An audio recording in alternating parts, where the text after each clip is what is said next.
27 রজব রাতের বেলায় প্রিয় নবী সাল্লাল্লাহু আলাইহি সাল্লাম তার চাচাতো বোন উম্মে হানির ঘরে ঘুমিয়েছিলেন।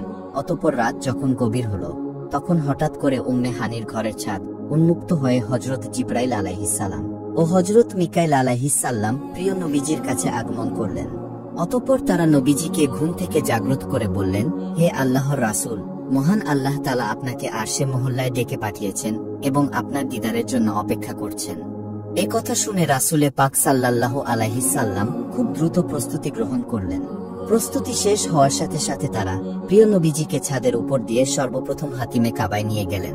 তারপর তাকে জমজম কূপের নিকট নিয়ে শুইয়ে দিলেন এবং তার বক্ষ বিদরণ করলেন, অর্থাৎ তার বুকে অস্ত্রোপচার করে তার হৃৎপিণ্ড বের করে পানি দ্বারা দূরীভূত করে দিলেন এবং ঈমান ও হিকমত দ্বারা পরিপূর্ণ করে পরে পুনরায় তা যথাস্থানে প্রতিস্থাপন করলেন। এর উদ্দেশ্য ছিল যাতে করে প্রিয় নবী সাল্লাল্লাহু আলাইহি সাল্লাম আল্লাহ তাআলার দিদার লাভ করতে সক্ষমতা অর্জন করেন। এরপর নবীজির কাছে বুরাক নামক একটি জন্তু নিয়ে আসা হলো। হাদিসের ভাষ্য অনুযায়ী বুরাক হলো জান্নাতের একটি প্রাণী, যা গাধার থেকে বড় ও খচ্চর থেকে কিছুটা ছোট। তার গতি এত বেশি যে দৃষ্টির শেষ সীমায় গিয়ে তার এক একটি কদম পড়ত। অতঃপর নবীজিকে উক্ত বাহনের পিঠে আরোহণ করার জন্য বলা হলো। নবীজি যখন বোরাকের পিঠে সাওয়ার হওয়ার জন্য বোরাকের কাছে আসলেন, তখন বোরাক নবীজিকে না চিনে লাফাতে শুরু করলো। তখন জিবরাইল বোরাককে ধমক দিয়ে বললেন, হে বোরাক, তুমি কি জানো তুমি কার সাথে বেয়াদবি করছো? তোমার পিঠে আজকে যিনি সওয়ার হবেন তিনি আর কেউ নয়, তিনি হলেন কুল মাখলুকাতের সর্দার আল্লাহর হাবিব হযরত মুহাম্মদ সাল্লাল্লাহু আলাইহি সাল্লাম। আজ পর্যন্ত তার চেয়ে কোনো সম্মানিত বান্দা তোমার পিঠে আরোহণ করেননি। হযরত জিবরাইল আলাইহিস সালামের কথা শুনে বোরাক লজ্জিত হলো এবং শান্তভাব ধারণ করল। অতঃপর নবীজি বোরাকের পিঠে আরোহণ করলেন। বোরাকের পিঠে আরোহণ করার পর হযরত জিবরাইল আলাইহিস সালাম বোরাকের রূপ ধরলেন এবং হযরত মিকাইল আলাইহিস সালাম বোরাকের লাগাম ধরে সামনে অগ্রসর হতে লাগলেন। অতঃপর যেতে যেতে তারা খেজুর গাছে পরিপূর্ণ একটি প্রান্তরে পৌঁছালেন। সেখানে পৌঁছে হযরত জিবরাইল আলাইহিস সালাম বললেন, হে আল্লাহর রাসূল, এটাই আপনার হিজরতের স্থান, এর নাম ইয়াসরিব। কিছুদিন পর এখানেই আপনি হিজরত করে আসবেন এবং এখানেই জীবনযাপন করবেন। এই কথা শুনে নবীজি খুব ভালোভাবে সে স্থানটি পর্যবেক্ষণ করে দেখলেন। এরপর পুনরায় তারা আবার রওনা করলেন এবং সাদা রঙের একটি জমিনে পৌঁছলেন। তখন হযরত জিবরাইল আলাইহিস সালাম বললেন, হে দয়াল নবীজি, এর নাম মাদায়েন। এখানেই পবিত্র তুর পর্বত অবস্থিত রয়েছে, যেখানে হযরত মুসা আলাইহিস সালাম আল্লাহ তাআলার সাথে কথা বলতেন এবং তার তাজাল্লি প্রত্যক্ষ করেছিলেন। রাসূলে পাক স্বচক্ষে এমন বরকতময় জায়গা দেখে আল্লাহ তাআলার শুকরিয়া আদায় করলেন। অতঃপর পুনরায় তারা আবার সম্মুখে অগ্রসর হতে লাগলেন। যেতে যেতে বেথেলহেম নামক একটি জায়গায় এসে পৌঁছলেন। তখন হযরত জিবরাইল আলাইহিস সালাম বললেন, হে নবীজি, এটাই হলো হযরত ঈসা আলাইহিস সালামের জন্মস্থান। এ কথা শুনে নবীজি খুব ভালোভাবে সে জায়গাটি পর্যবেক্ষণ করে দেখলেন। এরপর পুনরায় তারা আবার সম্মুখে অগ্রসর হতে লাগলেন। এমন সময় নবীজি একজন বৃদ্ধা মহিলাকে রাস্তার উপর দেখতে পেয়ে জিবরাইলকে তার পরিচয় জিজ্ঞেস করলেন। জিবরাইল আলাইহিস সালাম বললেন, হে আল্লাহর রাসূল, আপনি সামনে অগ্রসর হন। জিবরাইলের কথামত রাসূলে পাক সাল্লাল্লাহু আলাইহি ওয়াসাল্লাম সামনে অগ্রসর হওয়ার পর আরো একজন বৃদ্ধ লোককে দেখতে পেলেন, যে ব্যক্তি নবীজিকে বারবার তার কাছে ডাকতেছিল। তখন জিবরাইল আলাইহিস সালাম নবীজিকে বললেন, খুব দ্রুত এখান থেকে সামনে অগ্রসর হন, সাবধান, তার ডাকে আপনি সাড়া দিবেন না। নবীজি জিবরাইলের কথা শুনে সামনে অগ্রসর হতে লাগলেন এবং কিছু দূর যাওয়ার পর কতিপয় লোকজনের সাথে নবীজির সাক্ষাৎ হলো। তারা নবীজিকে দেখা মাত্রই এভাবে সালাম করতে লাগলো, আসসালামু আলাইকা ইয়া রাসূল আল্লাহ। তখন জিবরাইল নবীজিকে লক্ষ্য করে বললেন, হে আল্লাহর রাসূল, আপনি তাদের সালামের জবাব দেন। নবীজি তখন তাদের সালামের জবাব দিলেন। সালামের জবাব পাওয়ার পর তারা সেখান থেকে বিদায় গ্রহণ করলেন। এরপর হযরত জিবরাইল আলাইহিস সালাম নবীজিকে লক্ষ্য করে বললেন, হে আল্লাহর রাসূল, যারা আপনাকে সালাম প্রদান করেছেন তারা হলেন হযরত ইব্রাহিম, মুসা ও ঈসা আলাইহিস সালাম। আর আপনি যে বৃদ্ধা মহিলাকে রাস্তায় দাঁড়িয়ে থাকতে দেখেছেন সেটা ছিল দুনিয়া। আর যে বৃদ্ধ পুরুষকে দেখেছেন যে আপনাকে বারবার তার দিকে ডাকতেছিল, সে ছিল অভিশপ্ত শয়তান। তারা উভয়ই আপনাকে তাদের দিকে আকৃষ্ট করতে চেয়েছিল, কিন্তু আল্লাহ তাআলা আপনাকে হেফাজত করেছেন। যদি আপনি তাদের দিকে আকৃষ্ট হয়ে যেতেন তাহলে আপনার উম্মত গোমরাহিতে নিপতিত হতো। এরপর নবীজি আবার সফর শুরু করলেন এবং কিছু দূর যাওয়ার পর এমন এক সম্প্রদায়কে দেখতে পেলেন যাদের মাথা পাথরের আঘাতে চূর্ণ বিচূর্ণ করা হচ্ছিল। চূর্ণ বিচূর্ণ হয়ে যাওয়ার পর পুনরায় তা ভালো করে আবার চূর্ণ বিচূর্ণ করা হচ্ছিল। এ অবস্থা দেখে নবীজি সাল্লাল্লাহু আলাইহি ওয়াসাল্লাম জিব্রাইলকে জিজ্ঞেস করলেন, হে জিব্রাইল, এরা কারা? এদের পরিচয় কি? তখন জিব্রাইল আলাইহিস সালাম বললেন, এরাই হচ্ছে ওই সমস্ত লোক যারা ইচ্ছাকৃতভাবে ফরজ নামাজ ছেড়ে দেয়। নবীজি তখন মন ভরে খুবই আফসোস করলেন। অতঃপর রাসূলে পাক আরো সামনে অগ্রসর হলেন এবং সেখানে উপস্থিত হয়ে এমন এক সম্প্রদায়কে দেখলেন যে যাদের লজ্জাস্থানের মধ্যে আগুনের রশি বাঁধা ছিল, তারা উত্তপ্ত পাথর ও জাক্কুম ফল ভক্ষণ করতেছিল। এই অবস্থা দেখে নবীজি জিব্রাইলকে জিজ্ঞেস করলেন, হে জিব্রাইল, এরা কারা? এদের পরিচয় কি? তখন জিব্রাইল আলাইহিস সালাম বললেন, হে আল্লাহর রাসূল, এরা হচ্ছে ওই সমস্ত লোক যাদের উপর যাকাত ফরজ হওয়া সত্ত্বেও তারা যাকাত আদায় করেনি।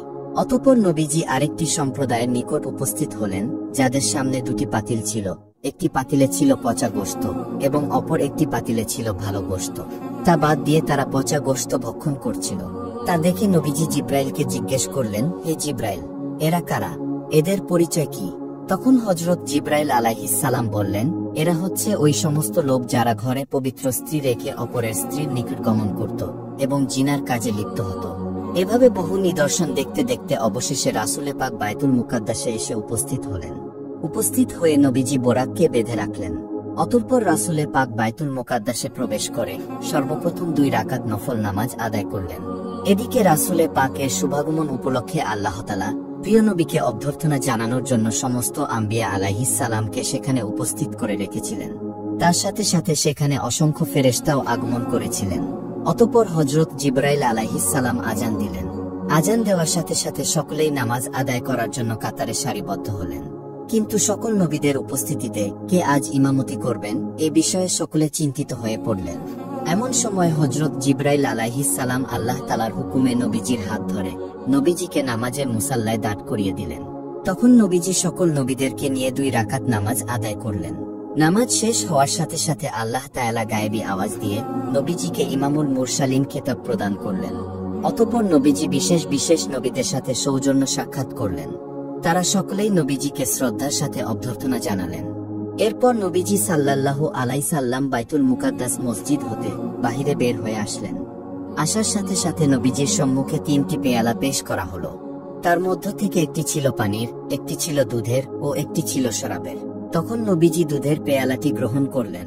জিব্রাইল আলাইহিস সালাম তখন বললেন, ইয়া রাসূলুল্লাহ, আপনি যদি শরাবের পেয়ালাটি গ্রহণ করতেন তাহলে আপনার উম্মতরা গোমরা হয়ে যেত।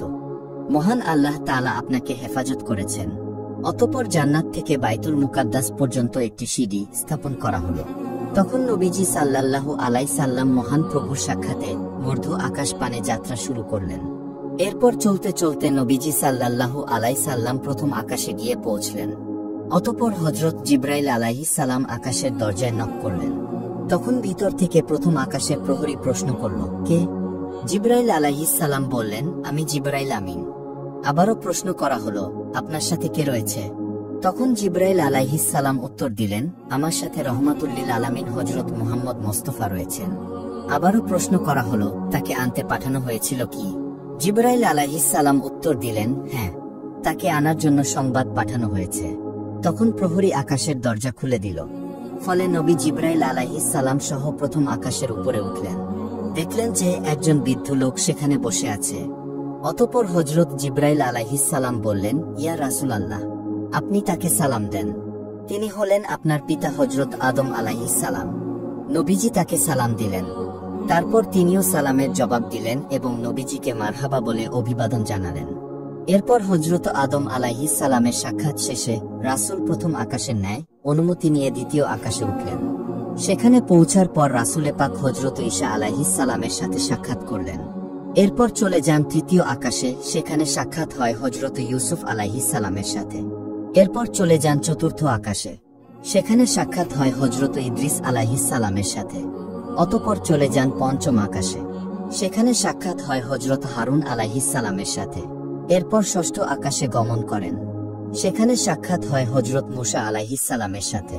অতঃপর সর্বশেষ সপ্তম আকাশে হযরত ইব্রাহিম আলাইহিস সালামের সাথে সাক্ষাৎ হয়।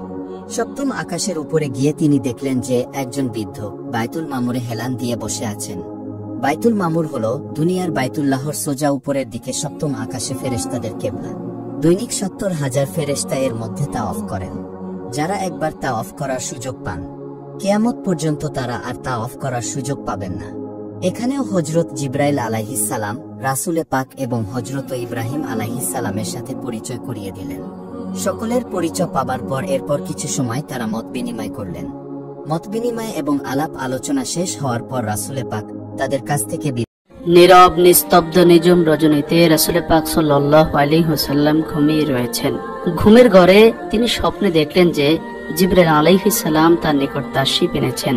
তার হাতে ছিল একখণ্ড রেশমি রুমাল। রাসূলুল্লাহ সাল্লাল্লাহু আলাইহি ওয়াসাল্লাম জিবরাইল আলাইহিস সালামকে জিজ্ঞেস করলেন, হে জিবরাইল, তোমার হাতে এটা কি? জিবরাইল আলাইহিস সালাম বললেন, ইয়া রাসূলুল্লাহ, আপনি নিজে সরিয়ে দেখুন, তাহলে আপনি বুঝতে পারবেন এর মধ্যে কি রয়েছে। নবীজি সাল্লাল্লাহু আলাইহি ওয়াসাল্লাম তখন জিবরাইলের হাত থেকে রুমালটা নিয়ে খুলে দেখলেন যে সেই রুমালের ভিতরে একটি ছোট্ট মেয়ের চেহারা দেখা যাচ্ছে। নবীজি দেখে চিনে ফেললেন, এ তো আর কেউ নয়, এ তো আমার প্রিয় বন্ধু আবু বকরের মেয়ে আয়েশার চেহারা। নবীজি তখন জিবরাইলকে লক্ষ্য করে বললেন, হে জিবরাইল, আমাকে কেন এই চেহারাটি দেখানো হচ্ছে? হযরত জিবরাইল আলাইহিস সালাম জবাব দিলেন, ইয়া রাসূলুল্লাহ, তিনিই হবেন সেই সৌভাগ্যবতী নারী যিনি এই জীবনে এবং পরজীবনে আপনার স্ত্রী হবেন এবং তার ভালোবাসা দিয়ে আপনার সকল দুঃখ কষ্ট বিরহ ব্যথাকে ভুলিয়ে দিবেন। এই কথাগুলো বলেই জিবরাইল আলাইহিস সালাম অদৃশ্য হয়ে গেলেন। জিবরাইল আলাইহিস সালাম অদৃশ্য হওয়ার সাথে সাথে নবীজির ঘুম ভেঙে গেল। তিনি রুমের মধ্যে চিন্তাগ্রস্ত হয়ে হাঁটা চলা শুরু করলেন আর ভাবতে লাগলেন, আবু বকরের মেয়ে তো অত্যন্ত ছোট, যাকে উম্মে রোমান ঘরেই রাখতে পারে না, সারাদিন এদিক সেদিক সে ঘুরে বেড়ায়, কিভাবে এই ছোট্ট মেয়েটি আমার স্ত্রী হিসেবে পরিগণিত হতে পারে? এই কথাগুলো নবীজি চিন্তা করতেছিলেন। কিছুদিন আগেও তিনি বালিকা আয়েশাকে দেখেছেন, সে তার বান্ধবীদের সাথে পুতুল খেলায় মত্ত রয়েছে, আর সেই বালিকাই নাকি তার ভালোবাসা দিয়ে সকল ব্যথা বেদনা দূর করে দিবেন। এই বয়সে ছোট্ট একটা মেয়ে ভালোবাসার অর্থই বা কি বোঝে? এ সকল চিন্তায় রাসূল পাক সাল্লাল্লাহু আলাইহি ওয়াসাল্লাম অস্থির হয়ে উঠলেন।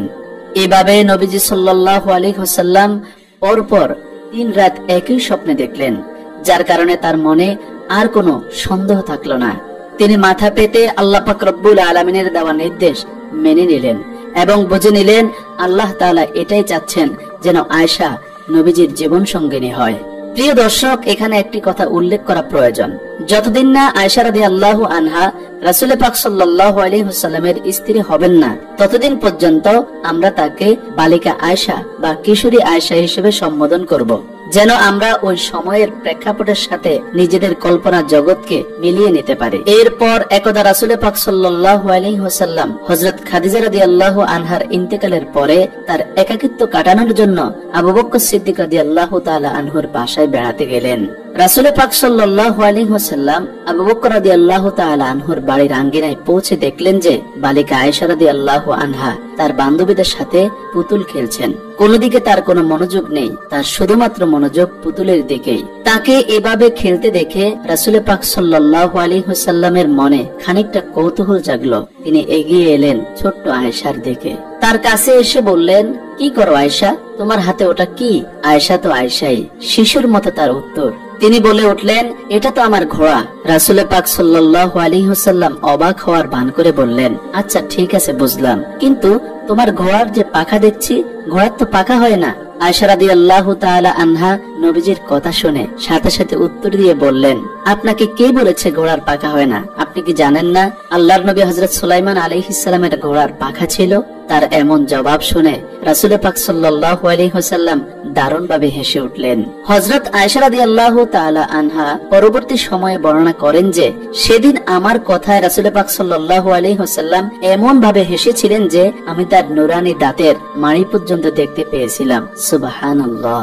নবীজি সাল্লাল্লাহু আলাইহি ওয়াসাল্লাম আয়েশার দুরন্ত মেধার প্রখর স্মৃতিশক্তির ব্যাপারে আগ থেকেই জানতেন, কিন্তু আজকের ঘটনাটি যেন তার মনে নতুন করে দাগ কেটে গেল। তিনি বালিকা আয়েশার দিকে তাকিয়ে তাকিয়ে ভাবলেন, এই কারণেই কি আল্লাহ তাআলা এই মেয়েকে আমার স্ত্রী হিসেবে গ্রহণ করার সিদ্ধান্ত নিয়েছেন? তার প্রতিভা, স্মৃতিশক্তির মাঝে কি নিহিত আছে আমার উম্মতের ভবিষ্যৎ অন্তর্নিহিত কোনো কল্যাণ? বস্তুত পরবর্তী জীবনে সেটাই হয়েছিল। অর্থাৎ সর্বাধিক হাদিস বর্ণনাকারী 7 জন সাহাবীর মধ্যে আয়েশা রাদিয়াল্লাহু তাআলা আনহা ছিলেন অন্যতম। তার প্রখর মেধার কারণে তিনি একাই রাসূল পাক সাল্লাল্লাহু আলাইহি ওয়াসাল্লামের 2210টি হাদিস বর্ণনা করেছেন। সুবহানাল্লাহ। প্রিয় দর্শক, খাওলা বিনতে হাকিম ছিলেন হযরত খাদিজা রাদিয়াল্লাহু তাআলা আনহার অন্তরঙ্গ বান্ধবী। খাদিজা রাদিয়াল্লাহু তাআলা আনহা ইন্তেকালের পরে তিনি রাসূল পাক সাল্লাল্লাহু আলাইহি ওয়াসাল্লামের পক্ষ থেকে সাউদা বিনতে জামার নিকট বিয়ের প্রস্তাব নিয়ে গিয়েছিলেন। আর তার মাধ্যমেই নবীজির এবং সাউদা রাদিয়াল্লাহু তাআলা আনহার বিবাহ সংঘটিত হয়েছিল। খাওলা বিনতে হাকিম যেহেতু রাসূল পাক সাল্লাল্লাহু আলাইহি ওয়াসাল্লামের অন্য বিয়ের ক্ষেত্রে অবদান রেখেছেন, এজন্য একদা রাসূল পাক সাল্লাল্লাহু আলাইহি ওয়াসাল্লাম খাওলা বিনতে হাকিমের নিকট গমন করেন। তার বাড়িতে গিয়ে রাসূল পাক সাল্লাল্লাহু আলাইহি ওয়াসাল্লাম খাওলা বিনতে হাকিমের নিকট সমস্ত স্বপ্নের কথা খুলে বললেন এবং আবু বকর রাদিয়াল্লাহু তাআলা আনহুর নিকট এই প্রস্তাব পাঠানোর জন্য তাকে আদেশ করেন। রাসূল পাক সাল্লাল্লাহু আলাইহি ওয়াসাল্লাম যখন খাওলা বিনতে হাকিমের নিকট সকল স্বপ্নের কথা খুলে বললেন, খাওলা বিনতে হাকিম অত্যন্ত খুশি হলো এবং তিনি রাসূল পাক সাল্লাল্লাহু আলাইহি ওয়াসাল্লামের বিয়ের প্রস্তাব নিয়ে হযরত আবু বকর রাদিয়াল্লাহু তাআলা আনহুর বাড়ির উদ্দেশ্যে রওনা দিলেন। খাওলা বিনতে হাকিম হযরত আবু বকর রাদিয়াল্লাহু তাআলা আনহুর বাড়িতে গিয়ে হযরত আবু বকর রাদিয়াল্লাহু তাআলা আনহুকে সেদিনের জন্য বাসায় পেলেন না। তাকে বাসায় না পেয়ে খাওলা বিনতে হাকিম হযরত আবু বকর রাদিয়াল্লাহু তাআলা আনহুর স্ত্রী উম্মে রোমানের নিকট গমন করলেন এবং তাকে নবীজির পক্ষ থেকে সকল কথাগুলো শোনালেন। খাওলা বিনতে হাকিমের জবান থেকে কথাগুলো শুনে উম্মে রোমান অত্যন্ত খুশি হয়ে গেলেন। খুশিতে তার বাকরুদ্ধ হয়ে গেল। তিনি অপেক্ষায় ছিলেন কখন এই শুভ সংবাদটি আবু বকর রাদিয়াল্লাহু তাআলা আনহুর কানে পৌঁছাবেন। আল্লাহর কি মহিমা! খাওলা বিনতে হাকিম সেই বাড়ি থেকে বের হয়ে আসার আগেই হযরত আবু বকর রাদিয়াল্লাহু তাআলা আনহু বাড়িতে এসে উপস্থিত হলেন। হযরত আবু বকর রাদিয়াল্লাহু তাআলা আনহু উপস্থিত হওয়ার পর খাওলা বিনতে হাকিম হযরত আবু বকর রাদিয়াল্লাহু তাআলা আনহুকে দেখা মাত্রই আল্লাহ তাআলার দরবারে শুকরিয়া আদায় করলেন এবং হযরত আবু বকর রাদিয়াল্লাহু তাআলা আনহুকে লক্ষ্য করে বললেন, হে আবু বকর, আপনি খেয়াল করে শুনুন, রাসূলুল্লাহ সাল্লাল্লাহু আলাইহি ওয়াসাল্লাম আয়েশার জন্য বিয়ের প্রস্তাব নিয়ে আমাকে পাঠিয়েছেন আপনার নিকটে। এতে আপনার মতামত কি? আমাকে মেহেরবানি করে খুলে বলুন। খাওলার মুখ থেকে এমন কথা শুনে হযরত আবু বকর রাদিয়াল্লাহু তাআলা আনহু খুশিতে আত্মহারা হয়ে গেলেন।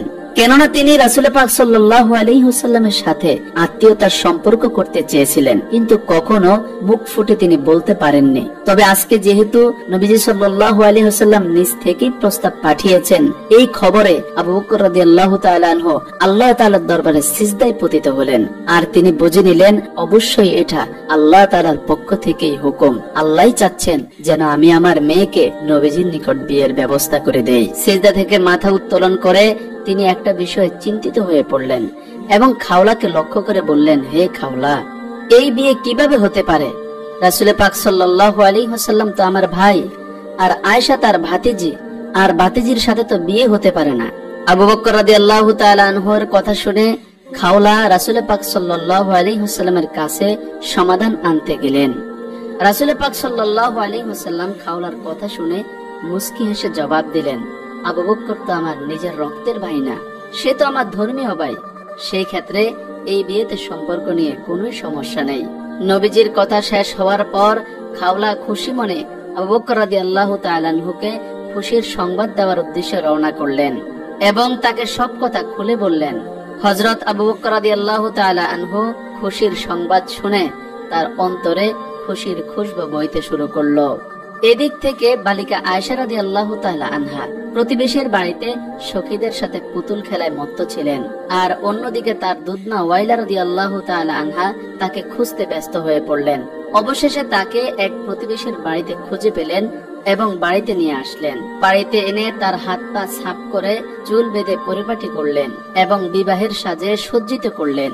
অতঃপর বিয়ের সাজে সজ্জিত হওয়ার পর হযরত আয়েশাকে নিয়ে বাগদান অনুষ্ঠানে উপস্থিত করালেন। এই অনুষ্ঠানটি একেবারে ছোট্ট পরিসরে হয়েছিল, যেখানে শুধুমাত্র হযরত আয়েশা রাদিয়াল্লাহু তাআলা আনহা, তার মা উম্মে রোমান, আবু বকর রাদিয়াল্লাহু তাআলা আনহু, 2-3 জন সাহাবী এবং রাসূল পাক সাল্লাল্লাহু আলাইহি ওয়াসাল্লাম ছাড়া আর কেউ উপস্থিত ছিলেন না। অতঃপর বিয়ের অনুষ্ঠান শুরু হলে হযরত আবু বকর রাদিয়াল্লাহু তাআলা আনহু নিজে খুতবা পাঠ করলেন এবং 500 দিরহাম মোহরানা নির্ধারণ করলেন, আর এর মাধ্যমে বিবাহের কাজ সম্পূর্ণ হয়ে গেল। প্রিয় দর্শক, এটাই ছিল সর্বকালের সর্বশ্রেষ্ঠ মহামানব রাসূল পাক সাল্লাল্লাহু আলাইহি ওয়াসাল্লামের বিবাহ অনুষ্ঠান। তারপর রাসূল পাক সাল্লাল্লাহু আলাইহি ওয়াসাল্লাম মক্কার জমিনে দ্বীনের দাওয়াত দেওয়ার ক্ষেত্রে ব্যস্ত হয়ে পড়লেন। আর আয়েশা রাদিয়াল্লাহু তাআলা আনহা তার মা বাবার কাছে থেকে পাড়া প্রতিবেশী বান্ধবীদের সাথে মেতে থাকলেন সেই পুতুল খেলায়। হযরত আয়েশার বয়স কম থাকায় তিনি খুবই চঞ্চল ছিলেন। উম্মে রোমান বালিকা আয়েশা রাদিয়াল্লাহু তাআলা আনহাকে শাসন করলেও তিনি কথা শুনতেন না। তাই একদিন তিনি খুব বকাবকি করলেন। আয়েশা রাদিয়াল্লাহু তাআলা আনহা দরজার কপাট ধরে চোখ মুখ ফুলিয়ে কাঁদছিলেন। তখন রাসূল পাক সাল্লাল্লাহু আলাইহি ওয়াসাল্লাম সেখানে এসে উপস্থিত হলেন এবং উম্মে রোমানকে বললেন, আপনাকে না বলছিলাম আয়েশাকে কিছু না বলতে? আমার কথা তো আপনি রাখলেন না। রাসূল পাক সাল্লাল্লাহু আলাইহি ওয়াসাল্লামের কথা শুনে উম্মে রোমান খুবই বিব্রত বোধ করলেন এবং বললেন, ইয়া রাসূলুল্লাহ, সে যে কোনো কথাই শোনে না, আর আমি কিছু বললেই তার বাবাকে আমার বিষয়ে নালিশ করে। রাসূলুল্লাহ সাল্লাল্লাহু আলাইহি ওয়াসাল্লাম বললেন, যাই করুক না কেন আপনি আয়েশাকে অন্তত আমার খাতিরে কিছুই বলবেন না, ওকে তার নিজের মতো থাকতে দিন। এদিক থেকে কুরাইশরা নবুয়তের পর থেকেই মুসলমানদের উপর প্রচন্ড অত্যাচার করে আসছে। নবুয়তের 12টা বছর কেটে গেছে এইভাবে, এখনো নির্যাতন চলছে। কুরাইশদের অত্যাচারে মুসলিমদের জীবন একেবারে হুমকির মুখে। হঠাৎ আশার আলো ফুটে উঠল। মদিনাবাসীরা রাসূল পাক সাল্লাল্লাহু আলাইহি ওয়াসাল্লামকে আহ্বান করলেন মদিনায় বসবাস করার জন্য। তারা ওয়াদাবদ্ধ হলেন যে সেখানে তারা মুসলমানদের পরিপূর্ণ নিরাপত্তা দিবেন এবং তারাও ইসলামের দীক্ষায় দীক্ষিত হবেন। মদিনাবাসীর সঙ্গে গোপনে চুক্তি সম্পন্ন হওয়ার পর রাসূল পাক সাল্লাল্লাহু আলাইহি ওয়াসাল্লাম সাহাবীদের নির্দেশ দিলেন 2-1 করে মদিনায় চলে যেতে, তবে যেতে হবে অত্যন্ত গোপনে, যাতে করে মক্কার কাফেররা জানতে না পারে। তবুও তারা জেনে গেল। এর মধ্যেও গোপনে গোপনে অনেক সাহাবীরা মক্কা থেকে মদিনায় হিজরত করে চলে গিয়েছিলেন। রাসূল পাক সাল্লাল্লাহু আলাইহি ওয়াসাল্লাম মদিনায় চলে যাওয়ার ব্যাপারে মনস্থির করে ফেললেন। শুধু আল্লাহ তাআলার নির্দেশের অপেক্ষায় রইলেন। যখনই আল্লাহ তাআলার পক্ষ থেকে নির্দেশ আসবে তখনই তিনি রওনা হবেন মদিনার পথে। একদিন দুপুর বেলা রাসূল পাক সাল্লাল্লাহু আলাইহি ওয়াসাল্লাম আবু বকর রাদিয়াল্লাহু তাআলা আনহুর বাড়িতে এলেন। আজ আবার কি কারণে যেন রাসূল পাক সাল্লাল্লাহু আলাইহি ওয়াসাল্লামের চেহারাটা একটু চিন্তিত দেখা যাচ্ছে। যাই হোক, নবীজি যখন আবু বকর রাদিয়াল্লাহু তাআলা আনহুর ঘরে পৌঁছালেন তখনই তিনি দেখলেন যে আবু বকর রাদিয়াল্লাহু তাআলা আনহু এর 2 কন্যা আয়েশা ও আসমা তার বাবার সাথে বসে আছেন। বাড়িতে আর কেউ নেই। রাসূল পাক সাল্লাল্লাহু আলাইহি ওয়াসাল্লাম অসময়ে আবু বকর রাদিয়াল্লাহু তাআলা আনহুর বাড়িতে যাওয়ার কারণে আবু বকর রাদিয়াল্লাহু তাআলা আনহু আতঙ্কিত হয়ে বলে উঠলেন, ইয়া রাসূলুল্লাহ, মনে হয় কোনো বিশেষ সংবাদ রয়েছে। রাসূলুল্লাহ সাল্লাল্লাহু আলাইহি ওয়াসাল্লাম বললেন, হে আবু বকর, আমাকে মক্কা থেকে মদিনায় হিজরত করার অনুমতি দেওয়া হয়েছে। আবু বকর রাদিয়াল্লাহু তাআলা আনহু এই কথা শোনার পর জানতে চাইলেন, হে আল্লাহর রাসূল, আমি কি আপনার সঙ্গী হতে পারবো? নবীজি সাল্লাল্লাহু আলাইহি ওয়াসাল্লাম বললেন, হ্যাঁ, আপনি এই সফরে আমার সঙ্গী হবেন। নবীজির কথা শুনে আবু বকর রাদিয়াল্লাহু তাআলা আনহু সঙ্গী হওয়ার খুশিতে কান্না ভরা ছলছল চোখে বলে উঠল, ইয়া রাসূলুল্লাহ, আপনার জন্য আমার পিতামাতা উৎসর্গিত হোক। যেদিন আপনি মদিনায় হিজরত করার আগ্রহ প্রকাশ করেছেন সেদিনই আমি 2টো উট কিনে লালন পালন করা শুরু করে দিয়েছিলাম। আবু বকর রাদিয়াল্লাহু তাআলা আনহুর কথা শুনে রাসূল পাক সাল্লাল্লাহু আলাইহি ওয়াসাল্লাম অত্যন্ত খুশি হলেন এবং তিনি আবু বকর রাদিয়াল্লাহু তাআলা আনহুর বাসায় সন্ধ্যা হওয়ার অপেক্ষায় বসে রইলেন। আর এদিক থেকে হযরত আবু বকর রাদিয়াল্লাহু তাআলা আনহু সফরের সকল প্রস্তুতি গ্রহণ করলেন।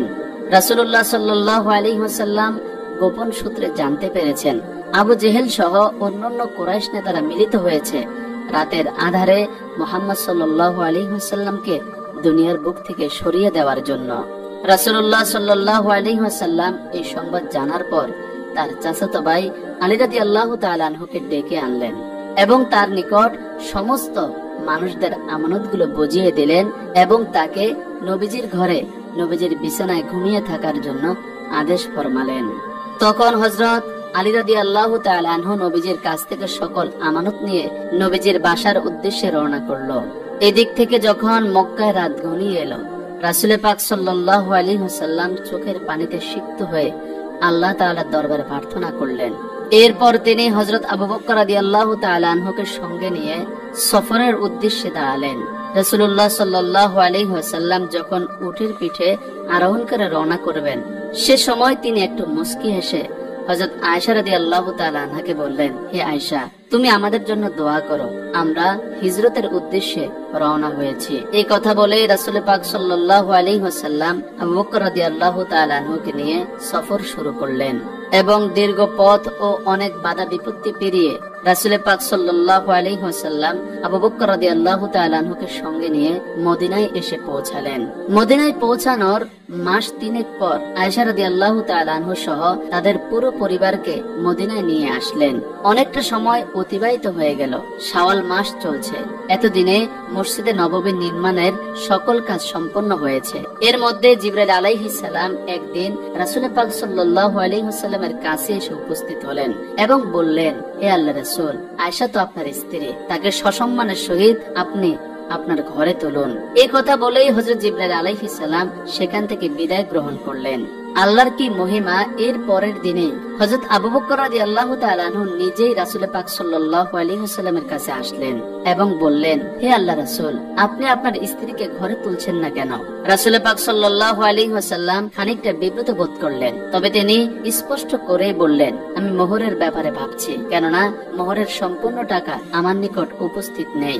রাসূলুল্লাহ সাল্লাল্লাহু আলাইহি ওয়াসাল্লামের কথাটি আবু বকর রাদিয়াল্লাহু তাআলা আনহু শুনে ফেললেন। তখন তিনি নবীজির কাছ থেকে অনুমতি নিয়ে বাড়ির উদ্দেশ্যে রওনা দিলেন আর মনে মনে ভাবতে লাগলেন যে এমন সময় যদি নবীজিকে খুশি করা যায় তাহলে এটা অনেক উত্তম কাজ হবে। এই চিন্তা করে তিনি তার ঘরে প্রবেশ করলেন এবং ঘর থেকে 500 দিরহাম নিয়ে নবীজির নিকট ফিরে আসলেন এবং তা নবীজিকে হাদিয়া দিয়ে দিলেন।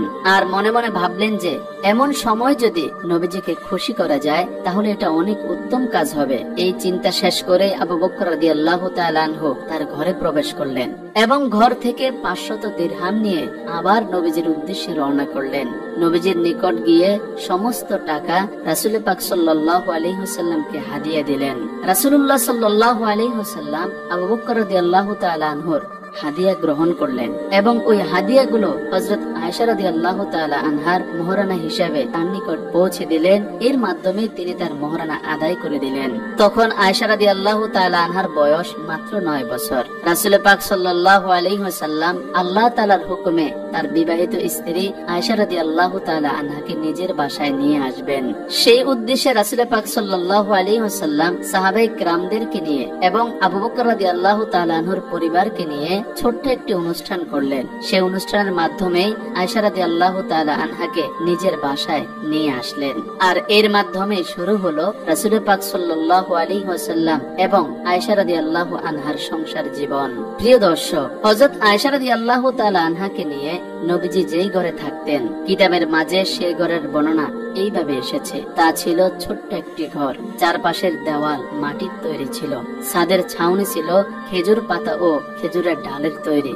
বৃষ্টির পানি যেন ঘরের ভিতর না আসে এর জন্য ছাউনির উপরে ছিল কম্বল জাতীয় এক ধরনের কাপড়ের বিছানা। এই ঘরটি রাসূল পাক সাল্লাল্লাহু আলাইহি ওয়াসাল্লামের প্রিয়তমা উম্মুল মুমিনিন আয়েশা বিনতে আবু বকর রাদিয়াল্লাহু তাআলা আনহার বাসর ঘর। এই ঘরে শুরু হলো আয়েশা রাদিয়াল্লাহু আনহার সংসার জীবন।